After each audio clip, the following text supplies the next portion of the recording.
How to download Walmart application. Hello everyone, welcome back to my channel How to Login.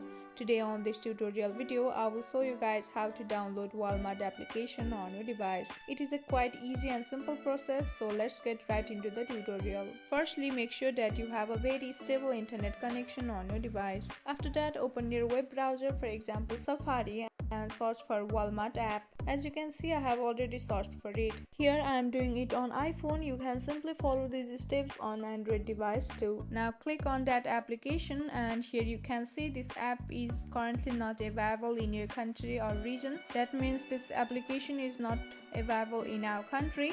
So before installing, make sure that the application is available on your country or not. If your country supports it, you can simply tap on install button once you are here and you will be good to go. So that's all. In this very easy and simple way, you can download Walmart application on your device.